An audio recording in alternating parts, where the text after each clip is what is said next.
How's it going? And welcome to episode 199 of On the Wire, proud member of the Pitcher List Podcast Network.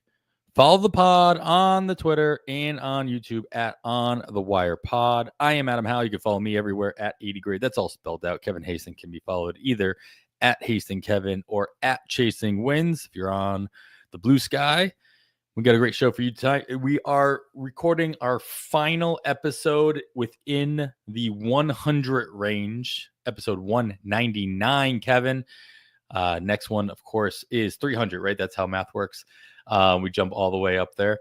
So glad to have you here with me once again. How has I'm assuming, and this is pretty standard procedure, not for us, but for podcasts in general, is to talk about the weather at the start of the show. And I am finishing up a week-long single-digit or right below zero week in the Midwest out here in Indiana, and finally got a reprieve today. Got up to 30 degrees, and then it started snowing.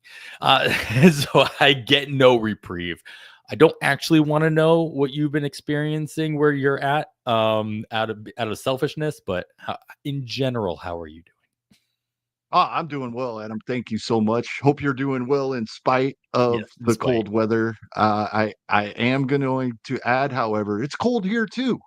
We have an extra blanket on the bed because it's getting to low 60s overnight rather than the typical low 70s that we're used to overnight. So it's cold here too. Oh, I feel you. I did hear there was, across the southern part of the country today got snow as well. So yeah, it's been cold everywhere. Well, they don't know what they're doing down there, right? It's like New Orleans, down the coast of the Gulf, Jacksonville, all the way to New Orleans. I'm sure Houston got a little bit as well. Yep. They don't know what to do. It's a very foreign substance coming from the sky at that point. But so it's a different form of uncomfortableness. It's like it's all relative, right? If you're used to low absolutely. 70s and all of a sudden you're in the low 60s, sure, that's a big jump. Yeah, exactly. I don't think anybody's going to feel sorry for me, but it is, yeah. You gotta take those blankets out of storage, throw them on the couch. All right, well, we have a decent amount of news. We are continuing our coverage, if you will, of our category previews episodes. We're gonna jump into, as the name of the episode would suggest, go into ratios. Of course, we're talking pitching ratios, ERA, WHIP. Maybe talk a little bit about how that compares to the volume, which we just recorded on episode 198. So you need a little bit more to go off of. Make sure you go back and listen to that episode as well. And then we'll do the rest. I think we still have a batting average or opportunity, if you will, to do after the 200 mark. And then, of course, everybody's favorite, we'll do saves. And then we will do wild card as well. We typically do every year. We'll do a wild card episode that doesn't really fit into any of the categories. But 200 will be a special episode. We'll be doing that live at PitchCon, exact date and time TBD. And who will be joining us also TBD. So look for that. It'll be a little bit surprise. Probably won't be that much of a surprise because it'll be listed on the PitchCon website. So obviously go to pitcherlist.com. As you can see on the screen here, you can click the PitchCon icons, the first on the toolbar at the top, the nav bar at the top, and get more information there. So with all that in mind, and then everything else, let's move into some recent news and notes that have come across the desk since our last meeting. Kevin, we'll start off with, let me scroll through here. Something that's a combination of something that happened earlier in the week and something that just kind of got announced late in the week. Michael Kopech, Dodgers announced that he will be missing probably at least through the first month of the regular season. Of course, also be missing most, if not all, of spring training as well, due to a sore elbow. Not expected to need any kind of surgery, but we've heard this story before. It seems to be at an odd time because it comes on the heels of their announcing 2 signings in their bullpen, which is they're interesting alone, but then also if you take away the Kopech opportunity there, it makes it even more interesting. Tanner Scott ends up signing a 4-year deal with the Dodgers, followed by Kirby Yates leaving Texas and then going to the Dodgers as well. Dodgers, we talked about their plethora of starting options in their rotation, and now they continue to build on a bullpen that was already, at least at the back end, a question mark as far as who is going to get all the saves. And they add 2 former closers to the mix now as well. Even with Kopech missing, you still have a bunch of options with Evan Phillips and Blake Trinan, and now Tanner Scott, Blake, and Kirby Yates. I mean, can you touch this bullpen without hearing from Dave Roberts' mouth that somebody is going to be the favored closer at this point? Well, it's interesting, and we're going to get into a lot of this throughout this episode with these guys that we perceive will be able to help us in ratios, but we're looking for saves in this conversation, and I was on board with Tanner Scott getting a majority of the saves for the Dodgers prior to the Kirby Yates signing. This scares me. Not that I think Kirby Yates is going to be the guy. I don't think the Dodgers will have the guy, but Kirby Yates will get some of the 9th inning work. I am fairly certain. So this does downgrade Tanner Scott if we're looking at him for saves, in my opinion. Now, does it hurt us too much? Because we had to have that worry with Michael Kopech prior. And so now if he's out of the picture for at least a month, that first month gives both Tanner Scott and Kirby Yates and possibly Blake Trinan and possibly Evan Phillips to establish themselves as the preferred guy for that 9th inning. So in general, this is probably not an area I'm looking at for saves. And I'm even talking like my RP2, although that's where some of them are being drafted, and that's going to make this tough because I just can't count on the saves. I think we can count on ratios from multiple of these guys, some strikeouts from a couple of them, and we know the saves are going to be there somewhere, but this is going to take some guesswork. And sure, maybe it's educated guesses, and some people are going to hit a jackpot here, possibly if one guy runs off and gets 25 to 30 saves. That is possible. If that happens, I think it would be between Yates and Scott, the 2 new guys that could get to that point. Otherwise, we're probably looking at 4 guys with 10 to 15 saves here, 5 guys with 12 saves, something like that. And so if I'm looking for saves, I'm shying away now. If I'm looking for ratios and some saves, my RP3, then I'd take just about any of the 5. Yeah, and that's going to be the conversation we have the entire episode here, is that none of these guys are going to actually hurt you. Even if they're not giving you the saves, these guys are going to be extremely valuable in at least 2, if not, with most of these guys, especially Scott, like they're still going to get you the strikeouts at that, at their rates. Granted, they're not throwing 200 innings, so they're not giving you plus 200 strikeouts. But if they can be utilized regularly and get closer to the 70 to 80 innings pitched, Tanner Scott can still get you triple digit strikeouts in any role.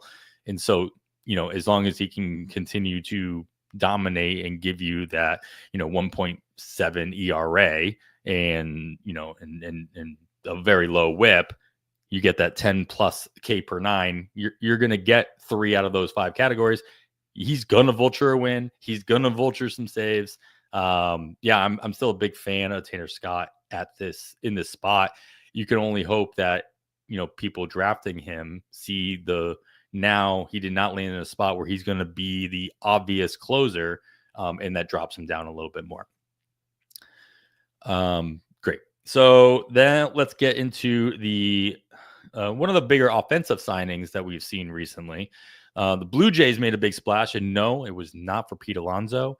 As all the rumors are kind of swirling around right now, they seem to be Kevin. They feel very forced. The rumors of Pete Alonso signing with the Blue Jays, though, if that were to happen, you assume he's either playing well. Now you definitely think he's playing first base and not DHing every day, because the Blue Jays actually did sign Anthony Santander, who could play plenty of DH for the Toronto Blue Jays for the next few years as he signs a long-term deal up in Toronto. So what are the Blue Jays doing? In general, it's they're in the final year of multiple superstars. They're not willing, it looks like, to trade Vlad Jr., but this seems like a very George Springer type of contract on the part of the Blue Jays, where it's like, okay, cool. It seems like you're making a move and you're making a splash. You want to get somebody because you seem to miss out on everybody else. But if this is the only thing you do, I hate to say that it's not going to be enough to move the needle as much as Santander can probably produce. But that's not why we're here. What are your thoughts on Santander in a vacuum, now playing in continuing to play in the AL East, playing in Toronto now, and playing in that Blue Jays lineup? Yeah, I think this is a fairly lateral move. Now, yes, Baltimore's lineup appears to be better on paper than Toronto's lineup, but the top half of Toronto's lineup seems like it will be decent, especially if we do not see a bounce back from George Springer, which is getting unlikely more and more the older he gets. Then maybe they move him down in the lineup and get another leadoff hitter that would help the top of the lineup even more. And so, roster resource has Santander penciled in the 3 spot, behind Vlad Jr. It would be amazing if it was Pete Alonso behind him. At the moment, that's not what we see. But I think, the projections here, when just look at his batting average. I know batting average isn't that predictive. Well, it is when you have years of it, right? Batting average isn't predictive year to year. The sample size isn't big enough, right? When you go back 6 seasons, 261, 261, 241, 240, 257, a dip to 235. These 243 projections and 250 from Oopsie that we see on Fangraphs seem absolutely legitimate, right? And of course, do we expect 44 home runs? No, he'd never hit more than 33 prior. But around that 33 that he hit in 2022 seems very likely, since he had that 44 home run season in 2024. The runs and RBI, he's projected to come back a little bit, but still over 80 runs, over 90 RBI. Everything, we're not going to get stolen bases from him. He's projected for 2 or 3. He had 2 last season. So that's a non-factor in our decision here. But we start looking at a projection. ATC just came out this week. So let's go with ATC, the aggregate of several projection systems. Low 30s home runs, over 80 runs, over 90 RBI with a 243 average. Where he's being drafted, that can be very valuable, and it seems right in line with this lineup change he's in for. Yeah, I do. I mean, I'm going to go right back to how I started this conversation. Does this change dramatically or enough if there is some legs to this Pete Alonso? If Pete Alonso is added to that lineup, does end up batting 4th right behind him, giving more of an opportunity to, knock him in. Maybe he scores more runs on top of the RBIs that those home runs that his 30 plus home runs can hit Santander. That is, does that move the needle any more so than just signing with the Blue Jays in general? Yeah, I think a little bit, but it's almost negligible to me, right? I would bump up his runs scored a little bit with a better power hitter behind him to drive him in a little more often. But there's been research over the years. We way over exaggerate being protected in a lineup by the hitter behind him, right? That difference is negligible. Doesn't make sense in our heads. This is why I like to, read these articles and pay attention to these numbers and listen to other people talk about these things, because yes, it would make sense that we should give him a huge boost if Pete Alonso's behind him. Yeah, is it going to be a boost? Probably a couple extra runs scored, but historically, the research shows there wouldn't be that much of a difference. Yeah, I'm less concerned about having somebody behind him to protect him, and more so a power like you started off, that power hitter behind him that can knock him in more often. Santander can continue the on base percentage and be on base at the right time. If he's not hitting home runs, at least getting on base. Somebody like P. Alonso can knock him in more often than not. So projected in like the low to mid 80s for runs scored. If you can add 5 or 6 runs just because Pete Alonso is behind you, I'm going to take it. So if he can become a 90, 95 instead of an 85, 95 type of player, I'll take that all day, because runs are a little harder to come by. Absolutely. And Uncle Ted brings up a great point here. Welcome, Uncle Ted. Thank you for joining us. He brings up a great point. How's this affect Baltimore's lineup, right? With Santander gone. He's bringing up Colton Cowser. That is a definite possibility. Is it Heston Kierstad? Is it right? Where's it going to be? Somebody just got more plate appearances in Baltimore, and we know it's going to be Tyler O'Neill, Cedric Mullins, and out in the outfield. Now, if it's Colton Cowser, like Uncle Ted is referring to here, who was a 4-WAR player in 2024. So that would be what I would expect as well, with a 120 WRC plus. Pretty nice season after some of that up and down juggling with Baltimore we were seeing when we wanted all these guys to come up from the minors. If this is going to be Colton Cowser's spot, not only in the field, but in the middle of the lineup, he's the beneficiary here in Baltimore. Yeah. Great. I mean, I want to say that's basically a swap for Santander out, O'Neill in, to an extent in Baltimore. But the fact is that you mentioned Colton Cowser kind of did some pretty good things throughout the season.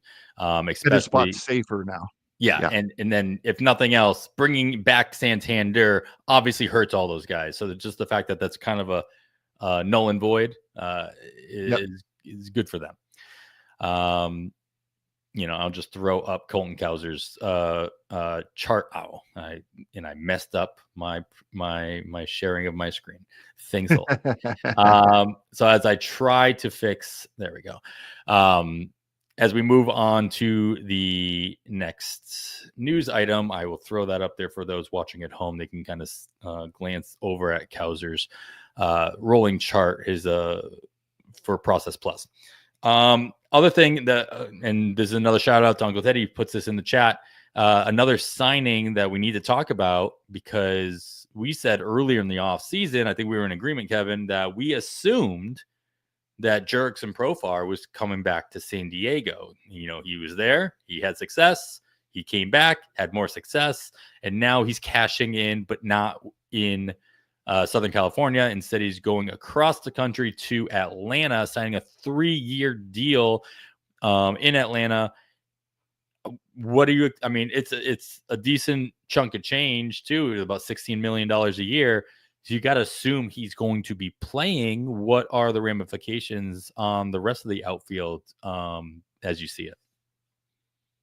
Yeah, we're going to see Ronald Acuna Jr. shortly after the start of the season. They've kind of backed off on the possibly being June 1st, and now it sounds like more like it could be up to a month before we see him.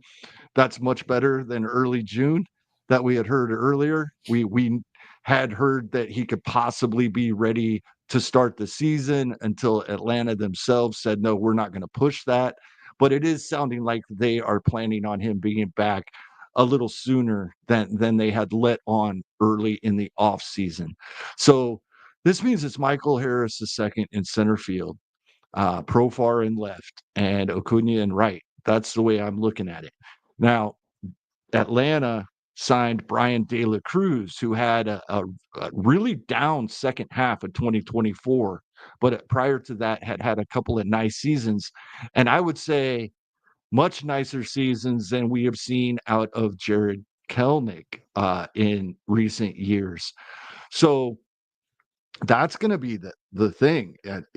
I've drafted Brian De La Cruz in a spot or two late enough, and in a FAAB league, so I can let him go if this ends up being Kelnick as the fourth outfielder here. But I'm not so sure. I'm not making that move yet. They may be moving on from Kelnick here, and Brian De La Cruz could be the fourth outfielder.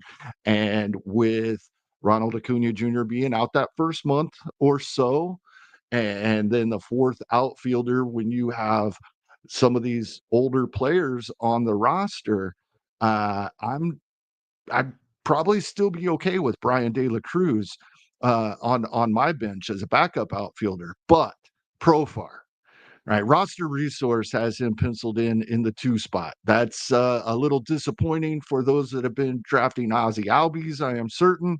But if you have Michael Harris II in front of you, Austin Riley, Matt Olson, Marcelo Ozuna, Ozzy Albies behind you, we could see much more from Profar than we've seen in San Diego the last couple of years. That was already amazing, right? We could see Profar's best season yet if he just gets on base and pokes one in the gap or over the wall once in a while, which is what he's been doing for a couple of seasons. Like, he doesn't really have to be any better for his fantasy value to be a lot better. And I know he was the leadoff hitter for San Diego that had a nice offense, but they kind of, as a team, got off to a slow start last season, 2024.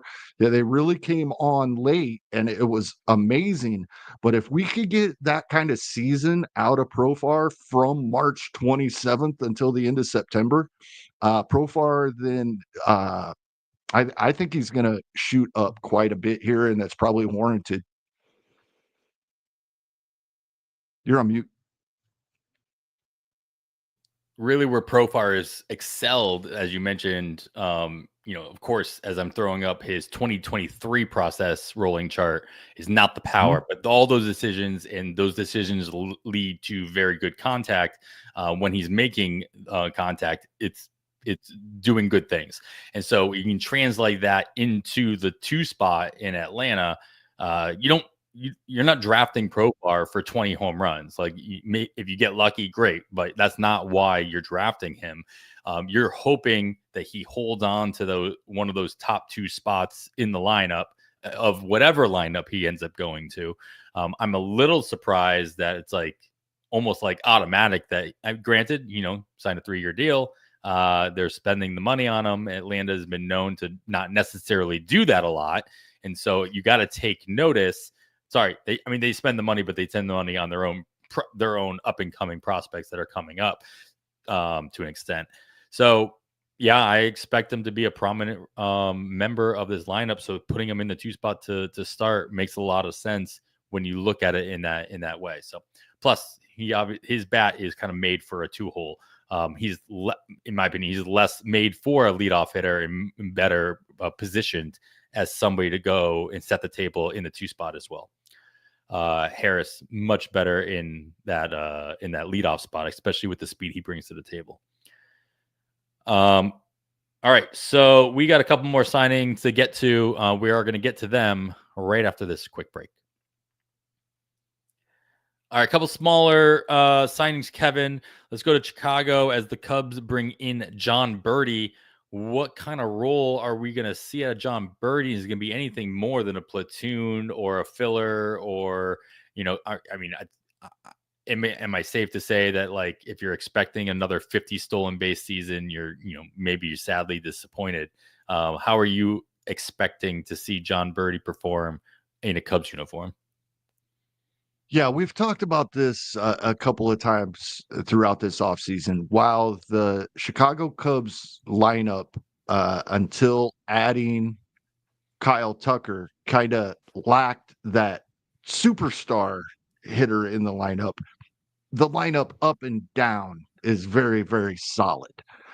So I don't think John Birdie is breaking in here, even short side of platoon on a regular basis. Now he may play that much because he can play anywhere, right? Sure. Absolutely. He can play the infield, he can play the outfield.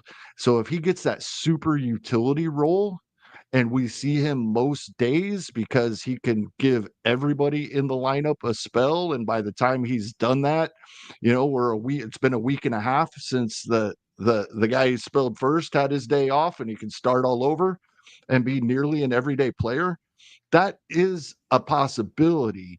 Although there's still Alexander Canario in the outfield, but I think this is unfortunately, we're gonna have to wait and see how Craig Counsell uses John Birdie here.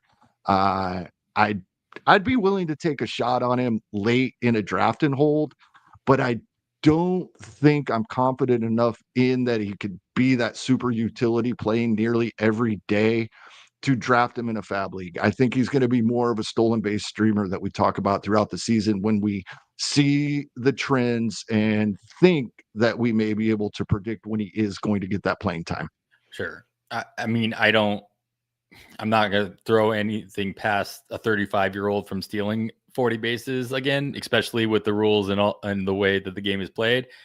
I don't foresee a 35-year-old in John Birdie stealing another 40 bases. So I question whether or not I'll even be considering John Birdie as a stolen base streamer throughout the season, unless the matchup just, maybe if I'm going to throw something on like a prop bet on that day because the it makes so much sense and the odds are great.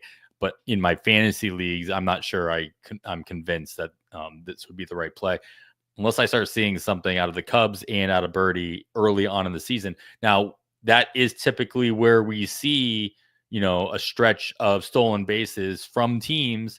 We've seen that translate from spring training into April. So if the Cubs are stealing a lot of bases, or any team is stealing a lot of bases in spring training, take note, because those guys like John Birdie may have more of a green light early on in the season when the weather's still a little chilly, especially as they're traveling, onto northern road trips. In the ball's not flying the way it would in the summertime. Sometimes you have to rely on your feet on the base pass just to keep warm, and also to kind of move things along. Also, we talk almost every episode, especially in the off season, about how much added maintenance, how much added work to our fantasy rosters having a certain player on the roster means for us, right? And in 2024, the Cubs went in streaks of, as a team, of when they were attempting stolen bases and when they weren't. Now, while we saw them as streaks, it's probably just a coincidence that there was a few games in a row where Craig Counsell and the rest of the staff did not want to attempt to steal bases against that team, that pitcher on the mound, that catcher, Sure. right? So if you are counting on stolen bases from any Chicago Cubs player, including Nico Horner, I think we have to go to that level of analysis when setting our lineups each week. And that's a lot of extra work. So not just with the utility guys like we expect John Birdie to be, but with all of the Chicago Cubs, if you have them on your roster specifically for stolen bases, I think you have to put some analysis in each week to if Craig Counsell is going to allow attempted stolen bases versus the matchups they have coming up that week. Yeah, I mean, there's lots of research done that shows the manager has a lot less control in a large scope of whether or not a team runs more or often, but in those small series where they're doing that work, right? Like Council's doing It's that as work. simple as a stopwatch. Is this pitcher quick enough to home or not for the guy that's on first base? And they know that before going into the series. Sure. Exactly. So we should be able to figure that out as well. It's a lot more work when we already have so much we're trying to look at. Stop giving me more work, Kevin. All right, so the Yankees made a small deal here, or not deal, but they claimed Ronzi Contreras from Baltimore. I'm going to apologize. I didn't even realize Ronzi Contreras was with Baltimore now. It's one of those players that you're like, oh, I'm very interested in him. I'm like, of course, he's not with Pittsburgh. I thought he was with the Angels, and all of a sudden he's being claimed by Baltimore. I'm like, oh, okay. Is there a role for him to be had in New York? And is it better off if he ends up being in the bullpen, giving his track record? I don't know about better off, but that's probably what I expect, if not the minor leagues, right? Cole, Fried, Rodon, Rookie of the Year, Luis Heel, Clark Schmidt, Marcus Stroman. That's 6, right? And then you go down and yeah, Ronzi Contreras probably in the bullpen. He's still young enough that he's worth keeping an eye on. But even as a bullpen guy, there's so many bullpen guys that don't get drafted and aren't picked up very often that I would be more interested in, but it's definitely worth keeping an eye on. He's still young enough. If the Yankees have seen something, he's somebody, we don't always watch a minor league appearances. If he does start the season in the minors as a starter, then that's what the Yankees want him for, starting pitcher depth. So then if he is performing well and we start seeing improvements specifically in the walk rates, then I definitely will move him up my watch list. But I don't see any reason to have him on a roster other than in a draft and hold late at this point. Yeah, I mean, he's got to bring some stuff together if we're going to even be talking about him in our ratios pickup sections in season. As a reliever, you think these are the type of players we're talking about. As you can see, obviously, the way he finished the season last year. Well, you brought up Pittsburgh and the Angels. Now the Yankees will take much more notice if we do start to see those improvements than we have the. I mean, so will everybody, and so will everybody. Right. The Yankee tax is real, people. It is. All right. Well, another reliever signing with an AL club. Paul Sewald moves over to Cleveland. And of course, that means, whatever he had done in the past with Seattle and Arizona in the closer situation is now null and void in Cleveland. But can Paul Sewald still be of value as a setup or even a third in line behind Class A for the Guardians? Possibly if something would happen to Class A early in the season, because then we get into your follow the money, right? And Sewald is no longer arbitration eligible, right? So possibly, but throughout the season, if Class A is healthy, I agree with roster resource, and Sewald's probably 4th, right? So he's not somebody I'd be looking at. I'd be looking at Cade Smith. I'd be looking at Hunter Gaddis. That's where I would be looking for the ratios help with some strikeouts, possibility of a save, possibility of a win. I wouldn't get all the way down to Paul Sewald. However, if something happens to Class A, especially early in the season, then follow the money and don't boost these guys' arbitration value could come into play. And I think it would be highly possible that he would be the 9th inning guy. It makes a lot of sense. And I keep saying it. Obviously, we always reference it throughout the offseason into the season as well. Paul Sewald had so many opportunities last year to both lose and then gain And I feel like he only took advantage of one of those opportunities and not the other.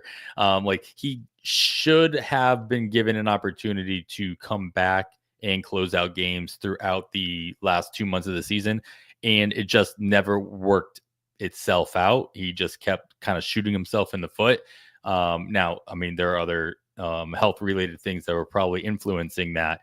But at the same time, like I mean, I wonder if Seawall is just better served as somebody who comes in the 7th inning or maybe even the 8th inning and doesn't have that on his shoulders in the 9th, especially for a team that, one, doesn't need it, though Class A is one of the most overworked pitchers, relievers in baseball. And we saw this happen prior with the Cleveland organization as well, just overworking their star closers. So something could definitely come back to bite Class A if they kind of push that a little bit harder throughout 2025. So sure, something to monitor. I wouldn't be surprised instead of like just giving it to Seawald because they gave him the money, mixing and matching with the guys that you mentioned, Kate Smith, Hunter Gaddis, and then maybe even throw Seawald in the right circumstances, and then still keeping down the arbitration numbers because you are spreading them out. But obviously, it's something to just keep an eye on. As we're going to talk about relievers a whole lot for the remainder of the episode. So let's talk about a couple of minor league things. We'll end here. A couple of minor league contracts given out. And as I typically do, Kevin, which one do you think has an opportunity of actually making a difference with their major league squads? Joey Lucchesi signs a minor league deal with the San Francisco Giants. And on the other side of the ball, shortstop, second baseman, whatever he wants to play, Tim Anderson ends up with a minor league deal with the Los Angeles Angels of Anaheim. Again, I would have loved to have compared Anderson to Keston Hiura's minor league deal with Colorado because that just seems like a very apt comparison.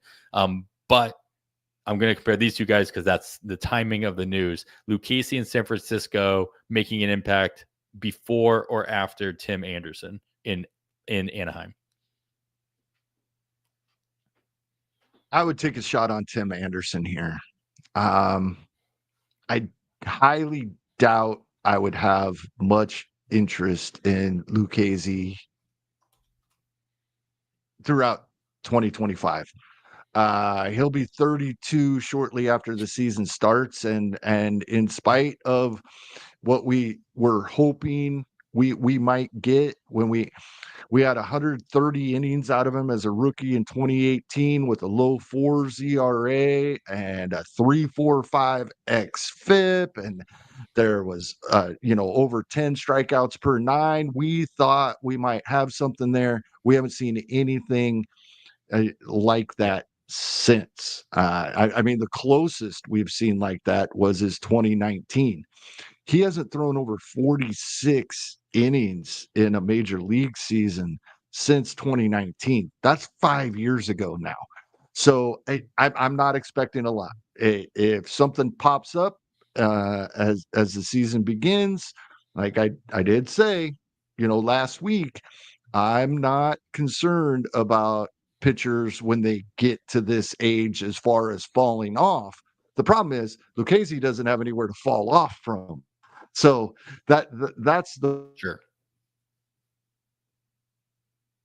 As Ron Washington. Yep, Uncle Ted has that in the chat. He's the infielder, the infielder guru, Ron Washington.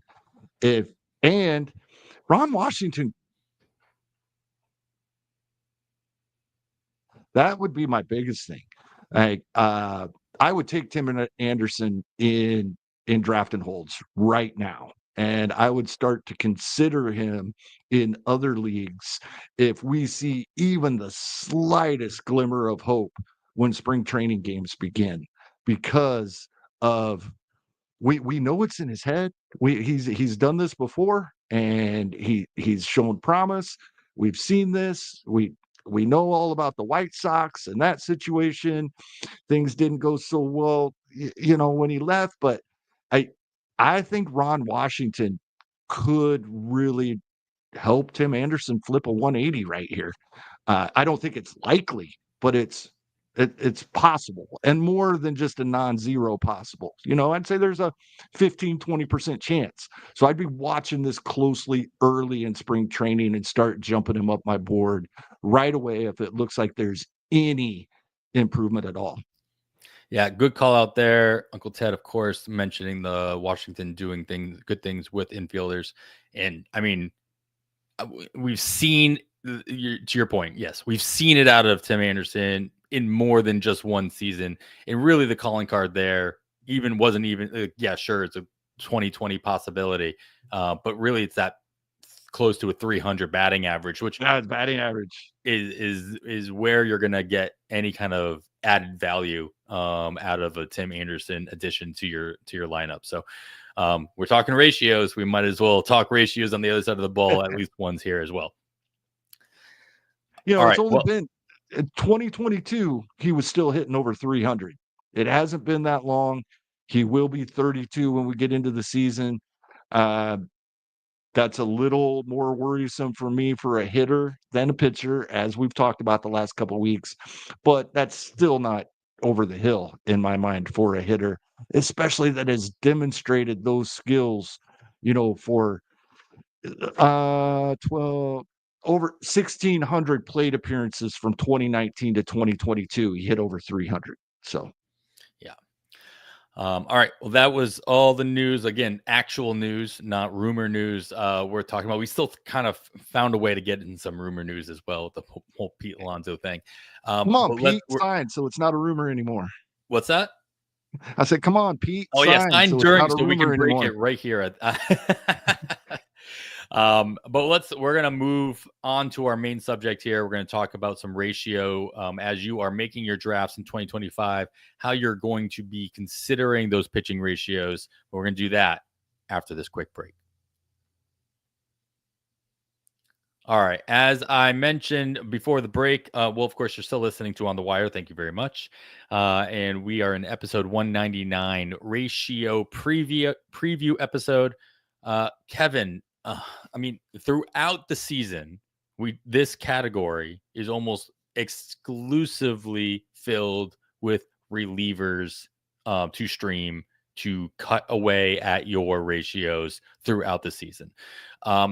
Have you found that to be successful overall, where the streams that we're going after and actually inputting them into your lineup? Yes, so we're going to get into drafting in a second, but just the idea that these are very small increments that we're talking about. We're talking about 7 days worth of using a reliever who might, if you do it right, might get 3 outings, might get you 3 innings.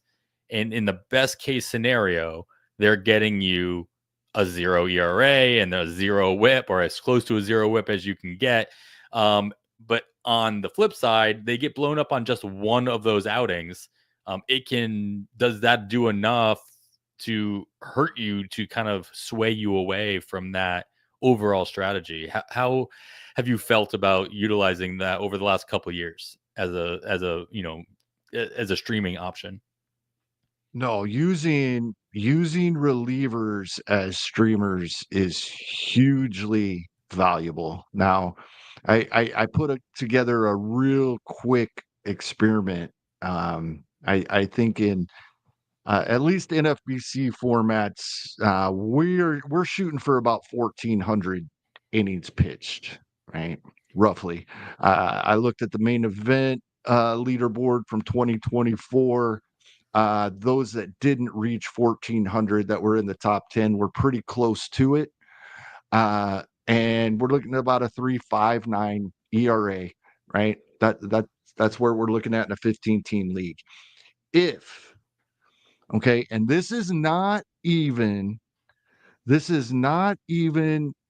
taking into account that we are really trying to replace a 6th or 7th starter or a different reliever in our lineup that we like the matchups, that we don't like the matchups.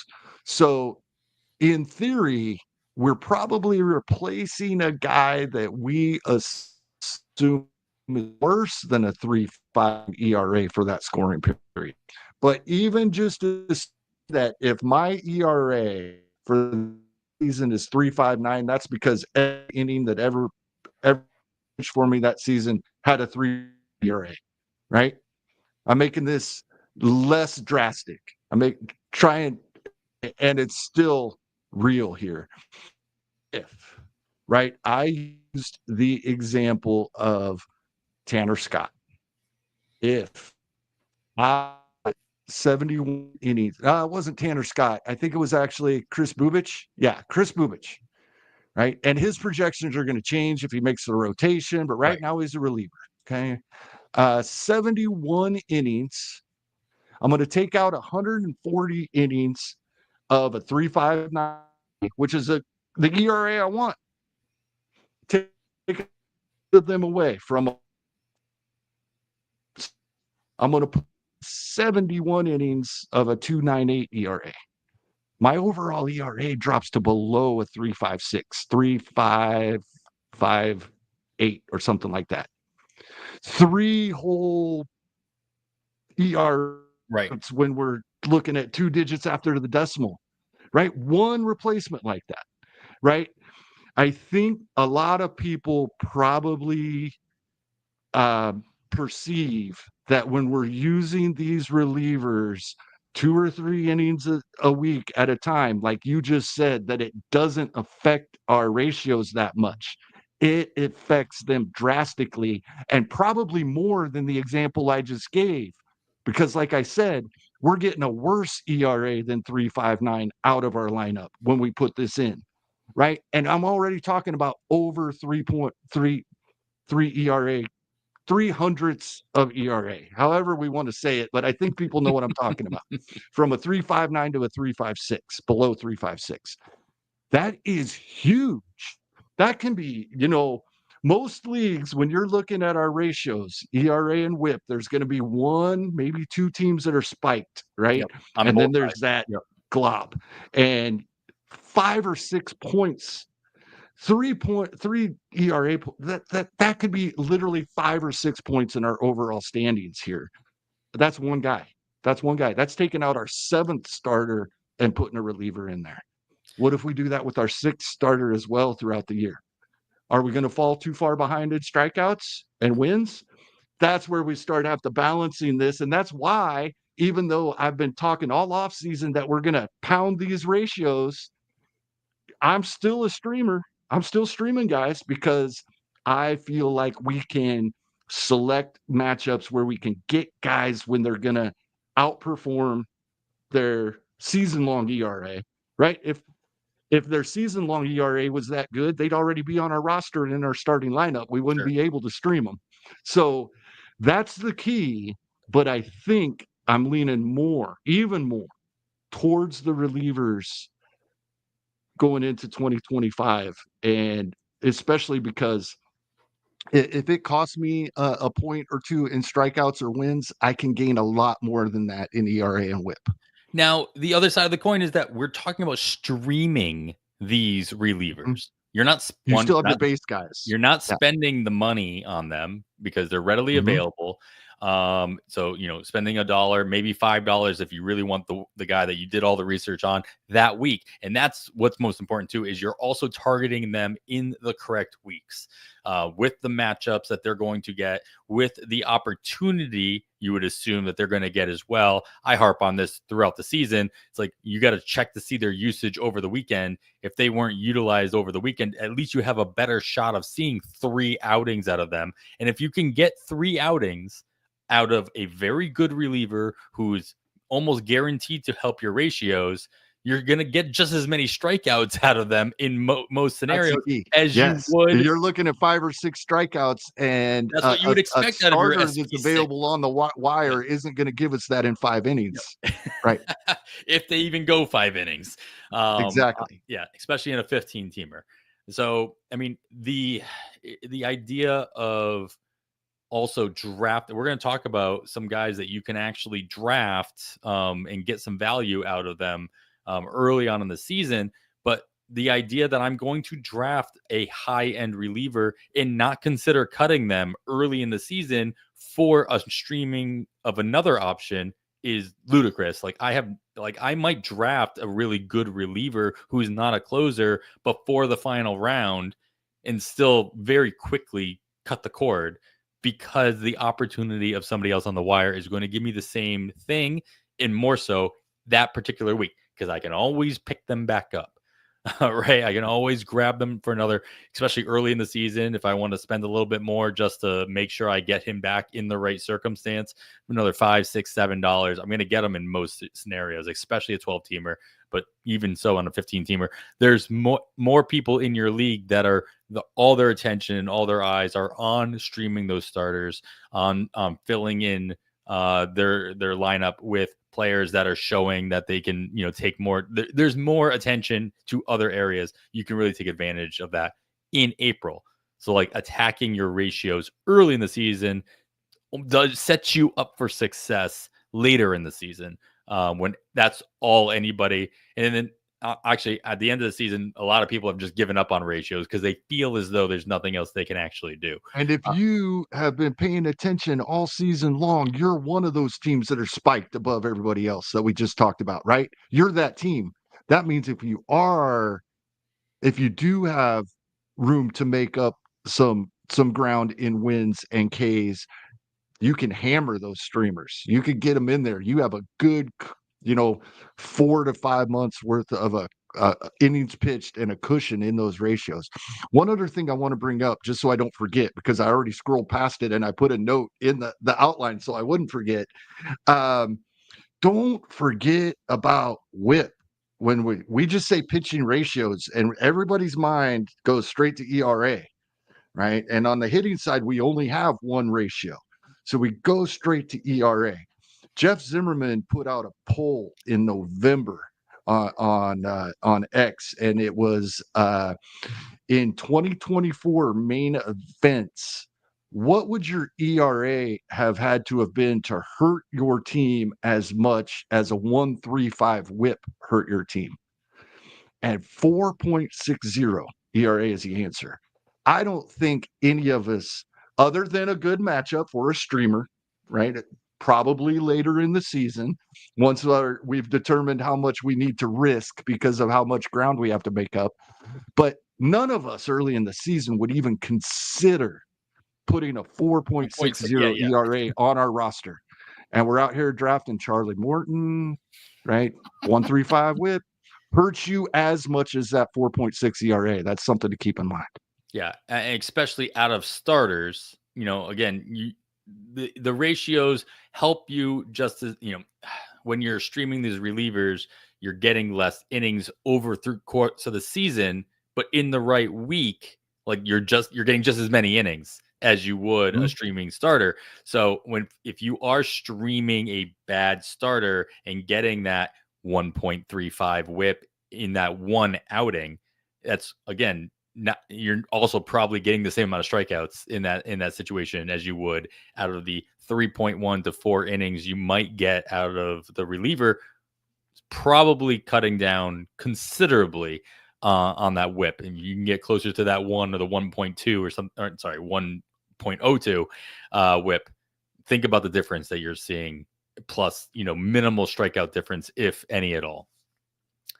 And then hopefully they vulture a win. You get lucky and they vulture a win in there, or safe for that matter, throughout that course of that week. So, Kevin, when you are, how much are the ratios being taken into consideration early in the draft when you are considering your SB1, SB2, knowing that you probably have a little bit of, not so much a leg up, but like you have a certain strategy for the end of your rotation or of your pitching staff where you can maybe make up for it? Can you take a little bit of liberty where strikeouts and wins are at the forefront early in the draft and then you make up for it in ratios at the end?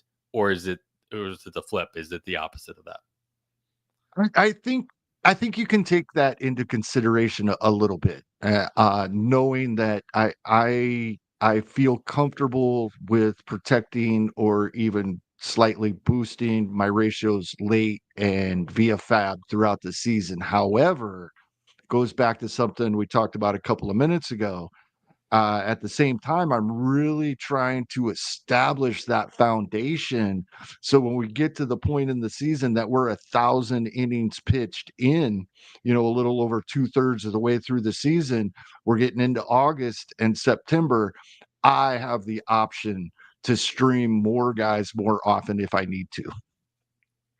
Yeah, giving yourself the flexibility to make those decisions or the wrong decisions for that matter and not feel as bad about it because, like you said, 1,000 innings in, it's not making as much of a dent. And even if it is, if you've spiked, as you mentioned, you've got a little bit of a cushion to fall back on. So it's all about planning and obviously more so about execution and throughout, the whole process over results. You should maybe flip that around come when the season actually is happening. All right, so I ended that there with talking about how you're looking at the beginning of your draft with ratios. Let's talk about your options at the end of your drafts as you're filling out those final pitching slots or those final bench pieces. And if you're finding yourself in a spot where you need to be considering both volume and ratios at the same time, what are your options? And we'll do a little would you rather situation. We're going to do that after this quick break. All right, Kevin, get right into it. Instead of playing Ask, I switched it up a little bit. I did pairings. So I went through online championship ADP. There's been, I believe, 10 drafts completed so far.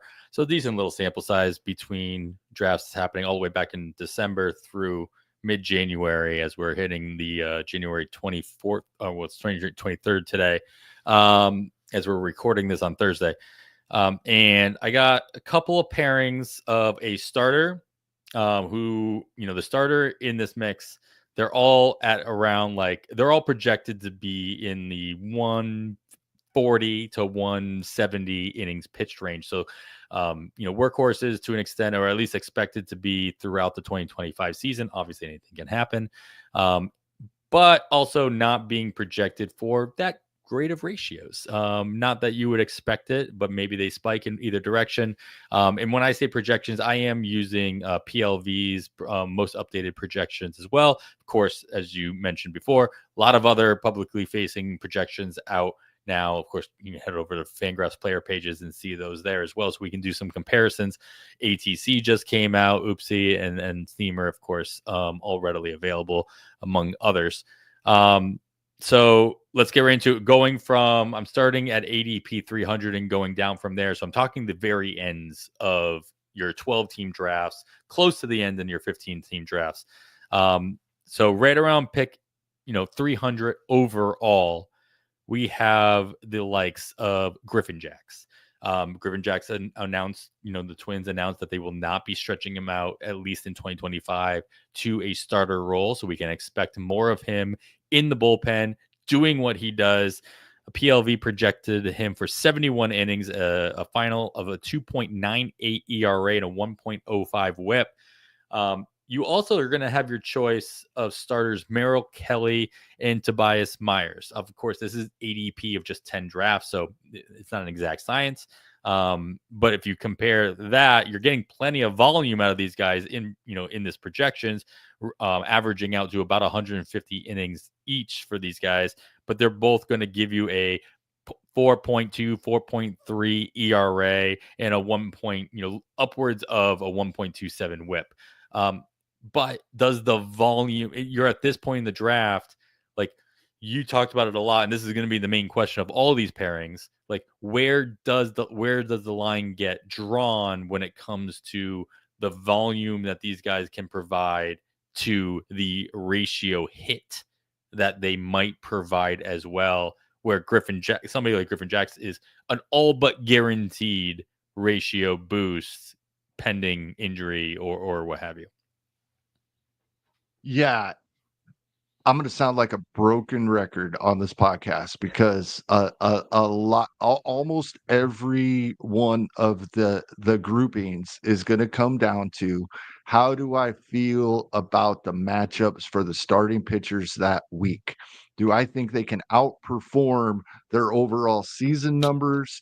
Do I think they can outperform what they've been doing over the previous few weeks due to the matchup? Because if I don't, almost always the reliever is the answer. Almost always.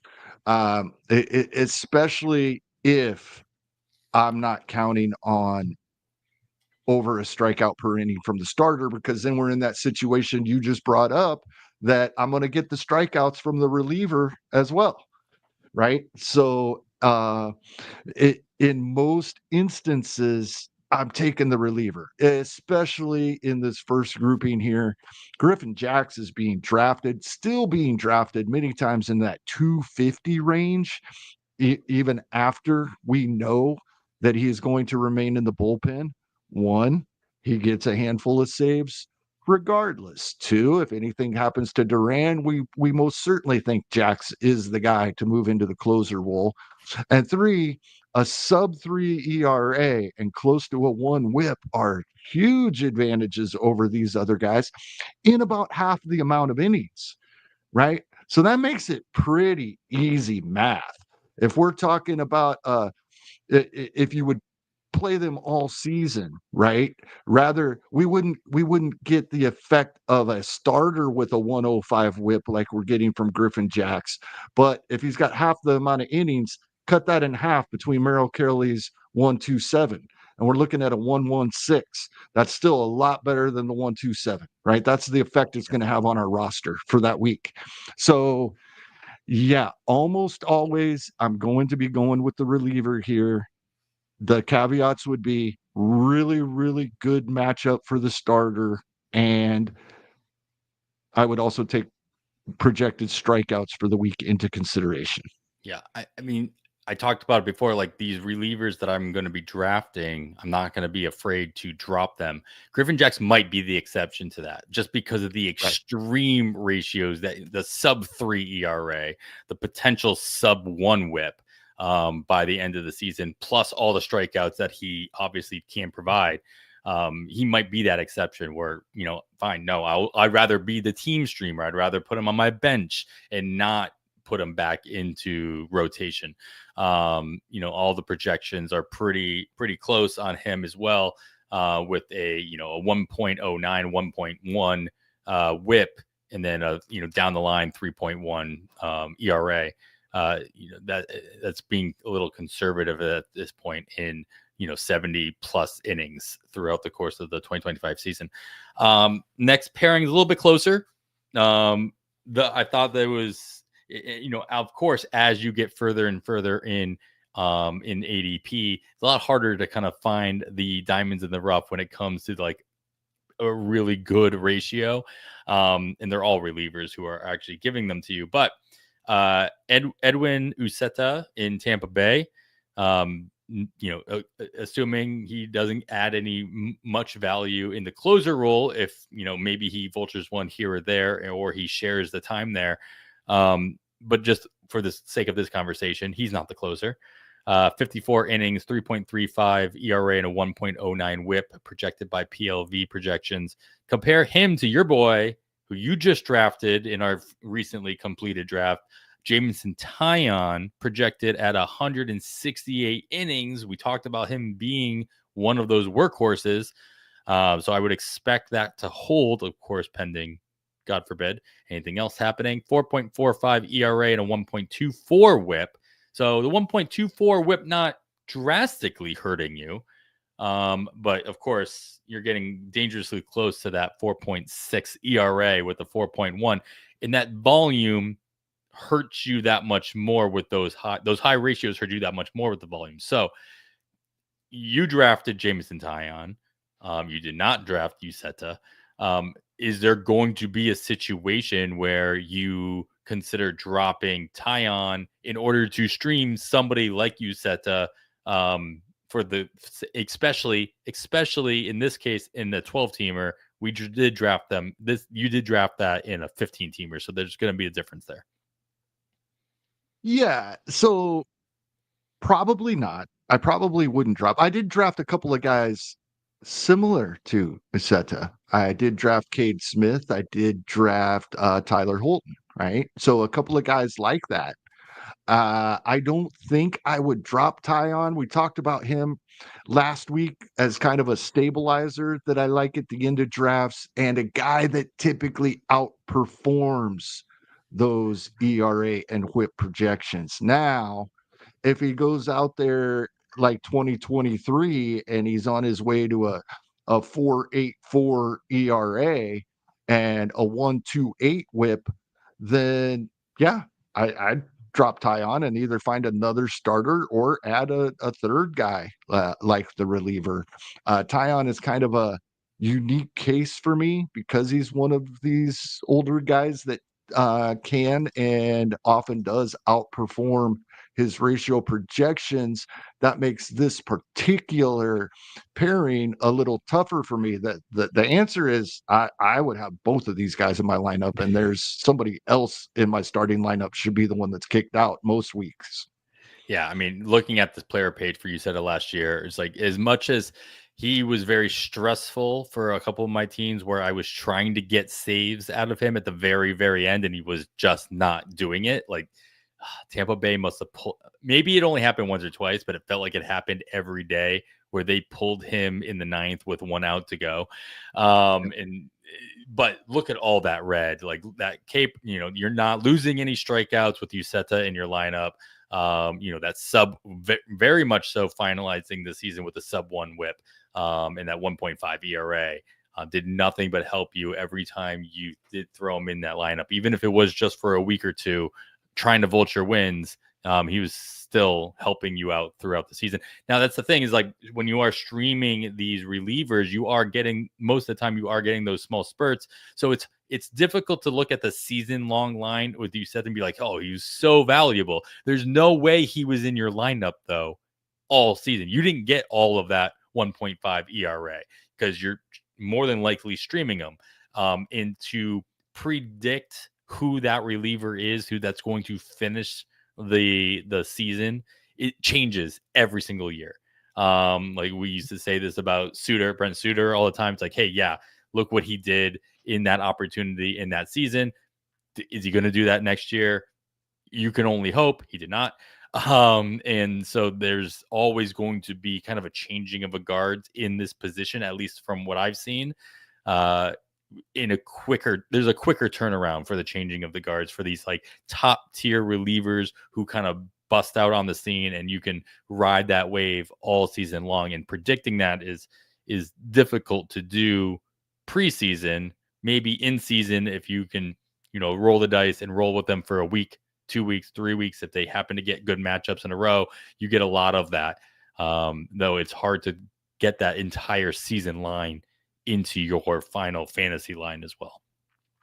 Yeah, the way that I have thought of it more over the last couple of years is because, yeah, if you're thinking, oh, I'm gonna get 3 innings of a 3.35 and 1.09 ERA and WHIP, or Tyon could go 6 and give me I wouldn't expect the 4.45 his season long projection, say a 3.9 and a 1.24 WHIP.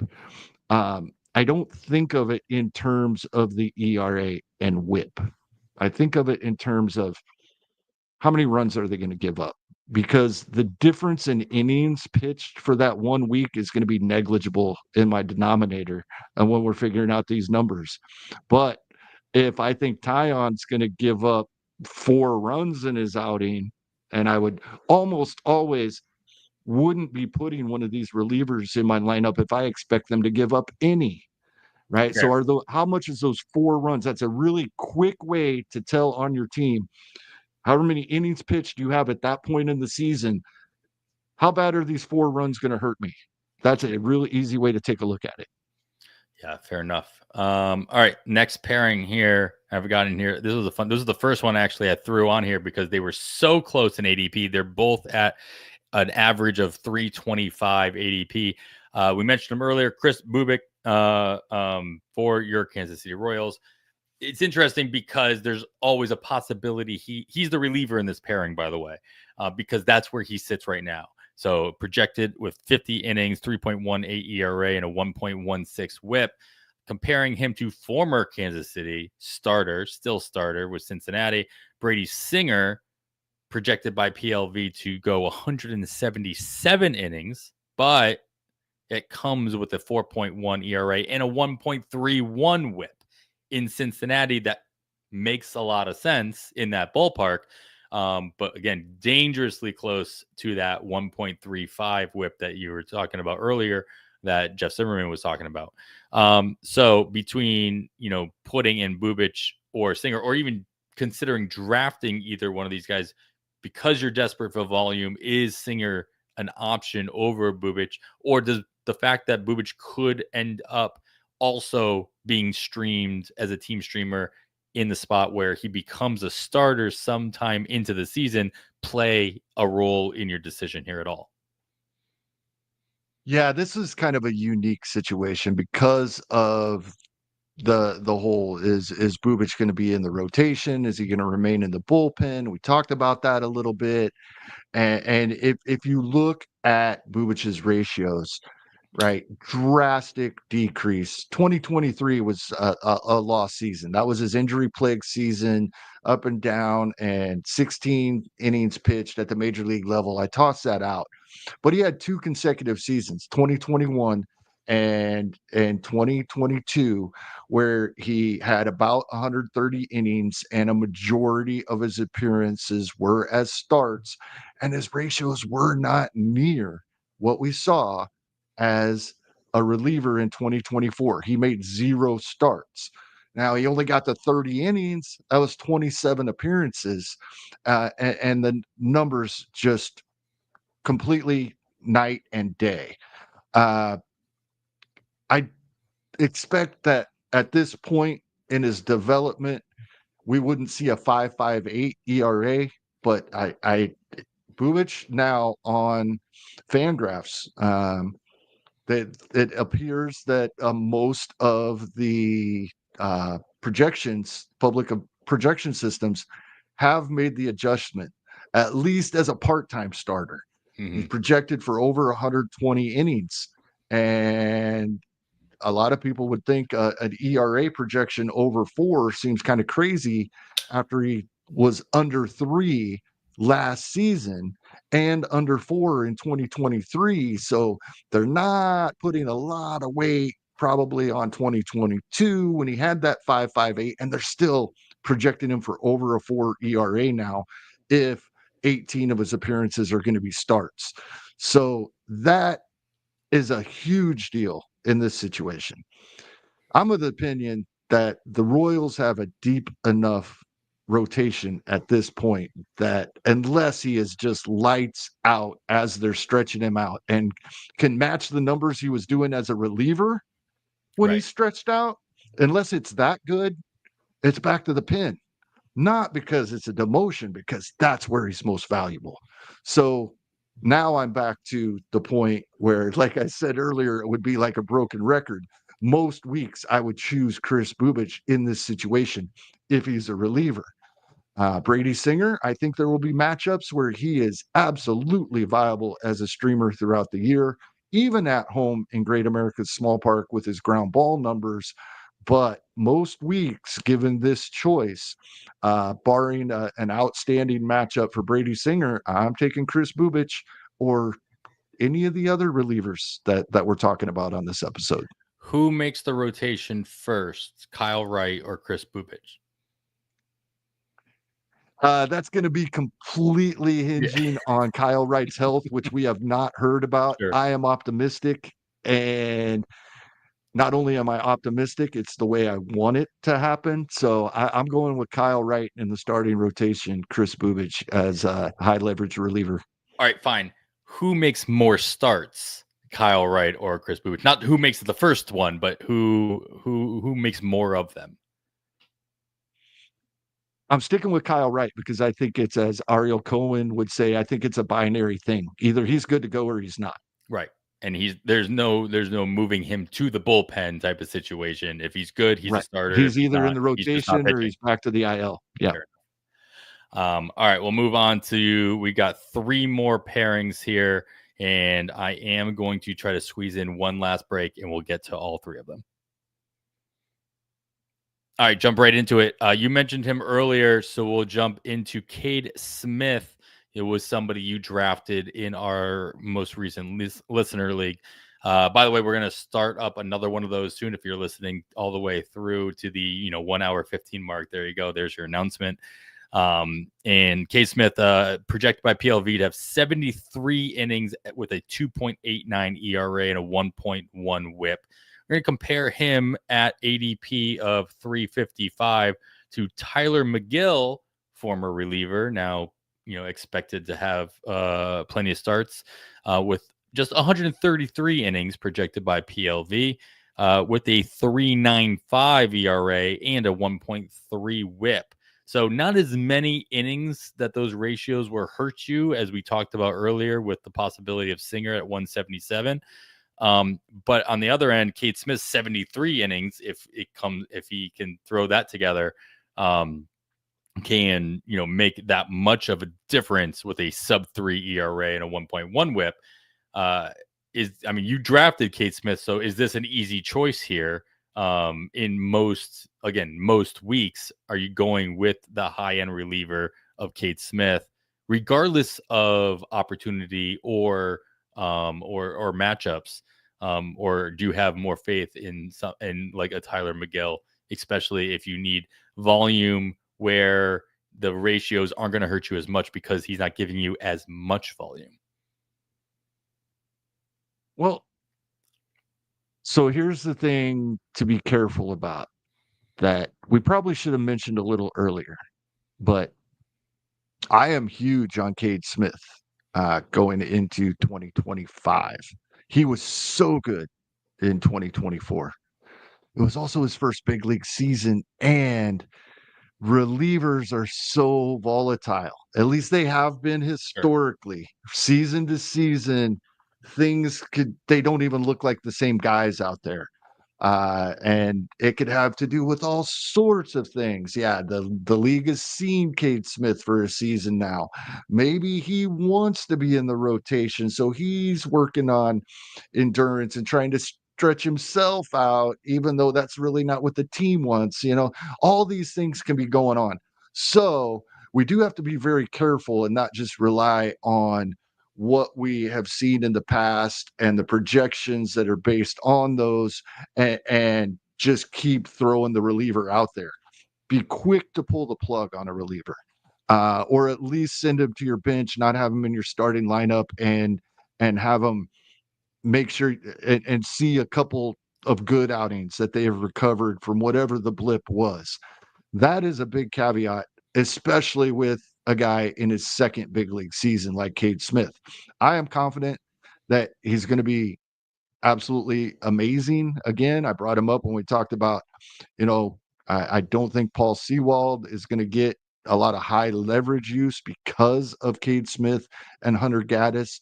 Although I could see that Sewald would be the 9th inning guy above those guys due to the money. But so, and then you got a guy that you haven't paired here with, like Tyler McGill, that in 2024 spiked his strikeout rate. So it makes him even more intriguing now as well. But I will go back to most weeks. Most weeks, Cade Smith is my play here. If it's a really extra good matchup and Cade Smith pitched on Sunday, definitely if he pitched on Saturday and Sunday, because Cade Smith's going to be a guy I'm not dropping. All right, so I probably don't have room to pick up another reliever. Cade Smith is going to be taking up a bench spot if I'm starting McGill here. So I could go with McGill on occasion, but most weeks it would be Cade Smith. You're on mute. Let me ask you a question, because you mentioned this a lot. I'm sure you'll mention it again in our last two as well. When it comes that close and it comes down to the matchup of the week, how much does if you're considering the bad starter in a good matchup, you're not the only one, right? In Right. with spending your FAAB, they're going to cost more.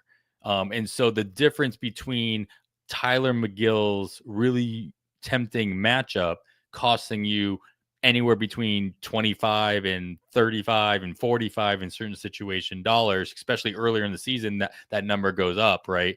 Because everybody's got money to play with, compared to the $5 at most that you're going to spend on the reliever, who's going to, again, probably get you the same type of results, unless you strike gold.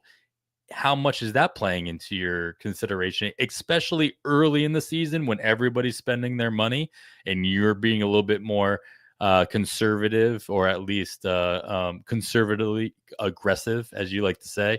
How much is Mhm. your budget playing into your decision making week to week?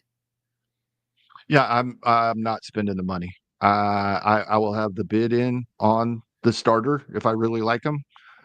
If someone like who who's our pairing here? Is it Cade Smith in this group? Yeah. Yeah. If Cade Smith is not already on my roster, which he will be on somebody's, a few of these guys are going to be rostered all year long on a team. But these are the type of guys. It's why we talk about it every week and we say keep a running list, right? We try to bring up a new guy each week, but there's a lot of them. Now, are they all going to be as good as Cade Smith was in 2024? No, but there's a lot of guys that are a lot closer than most people might realize. And that's why we talk about it every week all season long. I'm not spending money here, probably not even bidding double digits on McGill in this exact situation. $8 or $9. A guy like Cade Smith, like Griffin Jacks, if they were available, $4 or $5, and then 15 $1 guys that I would be happy with putting them in that spot. Yeah, exactly. That's exactly where my point was going. It's like this, considering these type of situations can save you a lot of money, so that if you do need the hammer at some point on the player that is going to make the big difference, that big call up, that big injury that causes somebody else to get a lot more playing time, especially on the other side of the ball, you've got that to play with, more so. And the difference between spending $35 on a Tyler McGill stream versus, again, Uceta or Cade Smith or somebody who happens to be available, especially in a 12-teamer, can make all the difference, or no difference at all, in most weeks. All right, two more here left. Keep bringing them up, so we got to bring them up in this case. Charlie Morton is going to be available for you to draft in your final pick, ADP of 358, which is basically your final pick. Well, it is your final pick, depending on where you're drafting. 150 PLV has him projected for 158 innings with Baltimore, but that comes with a 4.16 ERA and a 1.3 WHIP. None of those are surprising. You're going to assume he's still going to get strikeouts and wins. We talked about him last week as being an option for the volume because of Baltimore's bullpen improvements, because Baltimore is a winning club, and because they're just going to drive Charlie Morton into the ground and make him pitch, as much as he can in any given outing. But your other option is tapping into that ever growing Los Angeles Dodgers bullpen, and going after somebody like Alex Vesia. Even with all the options, he's still going to be somebody that the Dodgers throw out in the middle of games. He can just go one inning, and he can get stretched out into doing maybe a little bit more than one inning in any given outing. PLV has him projected for 61 innings.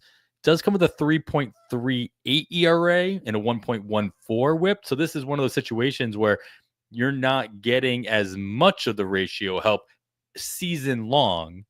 But if you're really targeting week to week, Vesey is not a reliever that somebody's going to hold on to all season long. He's going to be available on a regular basis. So if you are, and Charlie Morton is going to be somebody that gets drafted, and whoever drafts him isn't necessarily going to drop him. because they are chasing wins, he becomes more of a team streamer. Where bad matchups, you just put them on your bench and hope you can chase those wins and strikeouts in the next week. So it's an interesting comparison here. Do you have any thoughts on Vesia in his role in with the Dodgers versus the situation that we find Morton in Baltimore?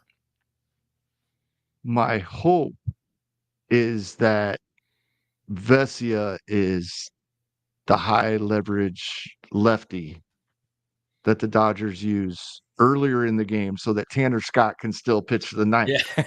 That's my hope. It's we don't know if it'll play out that way. I think in most instances we would see Vesia prior to Tanner Scott when they need a lefty in a game. That will help Tanner Scott save chances. But to what you're getting at here, Charlie Morton is so intriguing, right? Because it's really hard to pinpoint this, and it does not appear to be matchup dependent, right? We see him, in July go to Arizona and go 6 1/3 and give up 5 hits and no walks. That's a well below a 1 whip for that outing. That's awesome. We see the start before that go 5 innings, 5 hits, and 2 walks. Just that little bit of difference. An inning less and 2 walks. That makes it a 1-4 whip for that outing, right? Huge difference. And he did that at home. The worst outing was a home against San Francisco than the outing at Arizona. I don't know that we can pick and choose with Charlie Morton. I think Charlie Morton is almost a guy. He's definitely going to be drafted right now that he's has in a rotation and on a good team. He's going to be in most people's lineups all the time, right? And then in September, 6 innings, 11 walks plus hits, right? Almost a 2 whip at Miami. The start before that, under a 1 whip in 6 innings pitched against the Dodgers. Yep. We can't pick and choose with Charlie Morton. It's, do I want to eat this 1-3-5 whip all season long or not? You definitely have to draft the rest of your team with this in mind. And it would mean that many, many weeks, you better, in addition to Charlie Morton, have a couple of these relievers in your lineup.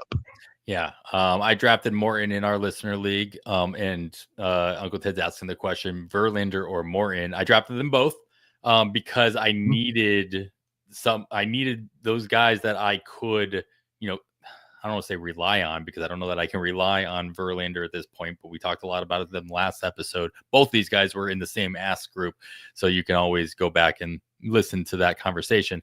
But yeah, I don't expect to drop them unless they're showing me something considerable. Morton that is the most interesting part about Morton. It's like Morton's just one of those guys. He's become one of those guys where it's like he almost does the opposite. As soon as you start streaming him, or as soon as you start picking your spots, you're almost guaranteed to pick the wrong spot. Yep. And as soon as you bench him, you got some kind of stud outing on your bench. It's just how. Yeah, in the Navy we called that 50-50-90. If you have a 50-50 chance, 90% of the time you choose wrong. You pick the wrong one. Yeah. Fair enough. All right, last one here. This is literally ADP of 360, the final pick in a 12-team draft. Andrew Abbott projected at 159 innings by PLV, coming with that magic 4.65 ERA and the 1.32 whip. So as close to, unrosterable as you can get, based on the numbers you gave earlier, compared to AJ Minter, who we talked about last week in news, signing with the New York Mets, probably as the everyday setup guy, or at least, very high leverage situations behind Edwin Diaz. Projected just at 46 innings and with a 3.55 ERA, but a 1.17 whip. Now, the reason, there are a lot of relievers to choose from at the end of drafts and end of ADP list here. It happens that Minter had the best whip of the group, but really, does the value of the vulture save come into play here, or the possibility of moving into the role if something were to happen to Diaz for Minter boost him up even more so than the potential, if Abbott can get back to actually striking people out like he was doing in the minor leagues, not so much what he done so far in the major leagues, but that volume could translate into added strikeouts there at the obviously cost of, the thing is about Abbott is that he was supposed to be a control guy. Like, he's supposed to be a guy that was supposed to help your ratios, and whatever you got for strikeouts and wins was gravy. Has not worked out that way. And obviously the PLV projections are not expecting that to change anytime soon. So between Abbott and Minter, with all those variables in play, which one would do you think you'd rather be streaming, assuming the matchups are, similar enough? Right. So let me put it this way. I'd rather draft Abbott because there is that chance we see a breakout. If we don't, I drop him, and I'm probably more likely most weeks to stream AJ Minter. Mm-hmm. And one thing you brought up, Brent Suter earlier, and we've talked about it with as a possibility with all of these relievers. And I have not found any indication on a season to season basis where we can predict this. But in season, we start to see trends. Who's the guy a manager goes to when the game is tied, right? In the middle of a game. And you start to see the same guy over and over, especially if they have a good hitting lineup, the same guy coming in to tie ball games. Those are the guys that are going to vulture wins because they're not we're not going to see them used every time when the team already has the lead.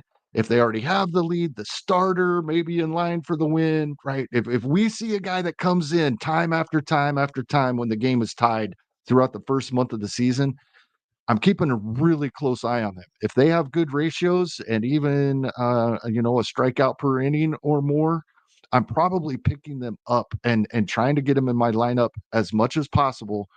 And it's guys exactly like AJ Minter, because he could also vulture a save now and then. But if he's the guy coming into a game time after time when the game's tied, then there's a good chance he could get to that 7, 8, even double-digit wins that we see one or two relievers every year. Tyler Holton was close to it last year. Uncle Ted keeps saying he's going to have double-digit saves, double-digit wins. It's possible, but season to season, I have not found anything predictive to find out who that's going to be. Yeah. We have to find it in season. Right. And I mean, you might get a glimpse of that in spring training just based on usage. True. But you need to really, it's hard to also predict that because nobody's going more than like an inning, 2 innings, especially to start. And then even by the end of spring training. And until the last week of spring training, we're going to see the closer in the 3rd or 4th. And so they can hit the golf course, Yeah. That's the reason. I always thought I thought it was so that they could throw against the top pitch or the top hitters while they were still in the lineup. The starters don't stick around for the whole game. They're gone. No. Altuve gets pulled in the 3rd. He's going to hit the golf ball around. Do you think Altuve is playing the outfield for the Houston Astros? That was one thing I left out of the news section. That the rumor was that, he may be moving to the outfield if Bregman comes back, moving Isaac Paredes over to second base instead. What does that actually happen? Like, that doesn't seem to make a lot of sense on the surface, but have you given that? Doesn't to me. However, Altuve, I think, is the type of player that would say, "Put me where you need me." Yeah, sure. So I think he's that type of player. But I don't see that at all. Just trying to picture it just seems. How big is that wall? How big is that wall in left field? He's not robbing anything. Right. Sorry. That's part of it. Yeah. He's played second base his entire career, so I have a hard time believing his arm is strong enough to play outfield at this moment. Maybe it was at one time, but he hasn't been making throws like that in years. Yeah, fair enough. That's not my one I want. There we go. All right. Well, Kevin, that was fun. You were right. You called it out. You'd be a broken record, but you did a good job of flipping it out and giving some more insights into these particular players and situations. Yeah, there's a little nuance to each situation. Yeah. And of course, you're not going to have to make these decisions, definitely in your draft, but it's more so translating into what's available on the wire and what you're, I had to get the name of the show in there somehow, and what's happening in season. So with all that, now you have an open forum, Kevin. Hit us with whatever you want to end the show with, and as we head into the final 100 episode of the series. Yeah, I just want to reiterate something that we've talked about on this episode and other episodes, especially in the off season, but it kind of with the way I was presenting it this week, I think it's more in season when we're making these decisions. It doesn't take long to plug some numbers in and see exactly how what you expect will happen will affect your numbers, right? I brought it up earlier with the guys with only 70 innings. If we put him in for a player with double those innings for the entire season, we'd be giving up between 70 and 80 innings, but our ratios would change drastically. So don't just assume you know exactly what will happen when you make a change. Plug in some numbers and look, right? Plug in like, whoa, but what if it goes bad? What if I give up 8 earned runs in 3 innings with this streamer? Check and see what that does to your ERA. If that's going to drop you below 5 guys you're in front of, if it happens and you think there's a fairly decent chance it could, that's not the decision to make. It doesn't take long to plug in some numbers and see. You can even build a little spreadsheet really quickly, right? I am by no means an Excel or Google Sheets expert, but you can make a couple of formulas and say, hey, if I take out these 6 innings of a 4.3 ERA and put in 3 innings of a 2.98 ERA, how's that affect? And usually it's probably a little more than you would expect. So look, doesn't take long. Here, I'm mute.